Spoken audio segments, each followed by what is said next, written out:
Hello, partners. Yes, this is the story of the little man who owned an island. You know, all of the people we've profiled since day one of these reports were people who helped build this nation. Well, now I got a new thing for you. In this report, for a strange reason, Dennis has prepared a profile of a man who wanted to overthrow this nation.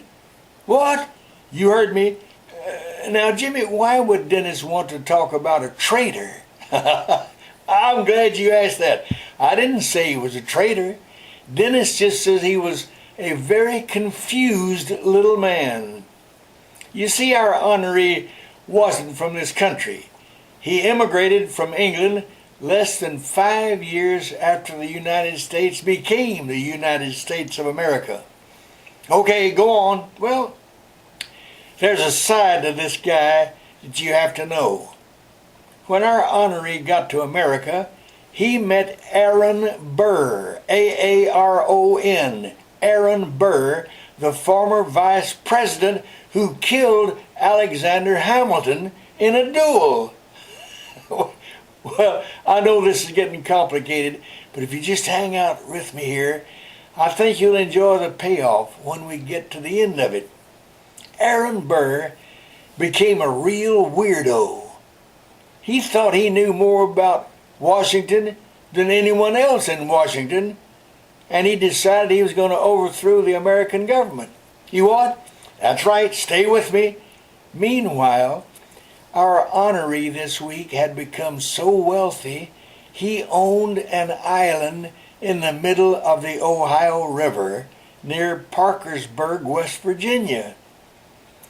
Aaron Burr found out about this, and he believed he could use our honoree's island as a staging area for a navy to take over New Orleans and conquer America.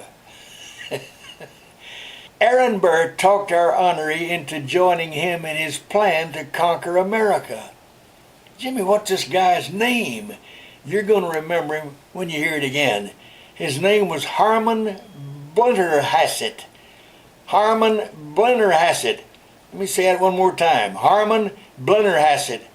And the reason Dennis wanted you to hear about this in his report is twofold. First of all, Dennis thinks that Harmon Blennerhassett is likely the most wonderful example of someone who made history, but then was totally left out of the history books. And Dennis has a close tie to Blennerhassett. How's that? Well, you see, Dennis learned about Blennerhassett when he was in college.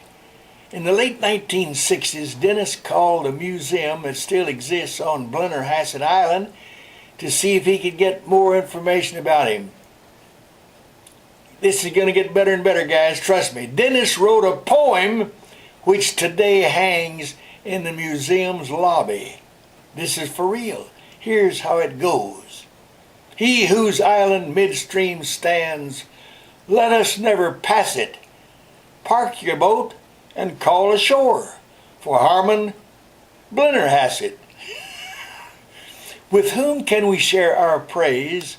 On whom can we mass it? Wave a flag and call the name of Harmon Blennerhassett. Friends to plan of Aaron Burr, he had cursed those who'd harass it. He made a name, but fell from fame. He's Harmon Blennerhassett. Partners, it's likely that only Dennis Daly would be the one person who had the nerve to find words that could rhyme with Blennerhassett. So we can end it by saying, as Paul Harvey would say, now you know more of the rest of the story. Harmon Blennerhassett, another lost face in the complicated story of America. The man who owned an island. Boy, Dennis, you displayed more talent than our donors might think you had. No, that's not true. They really give you full credit for the success of our video series, which I enjoy doing so much. And hey, Dennis's sister came down to see him on his vacation, and I got to talk to her. Diane, thank you. That was a real treat. I'm so glad your vacation, Dennis, is bringing you extra good times, which you certainly deserve. Okay, donors, you all know the drill. Check those 3 boxes up there. And the one that's the farthest to the right has that red X in it.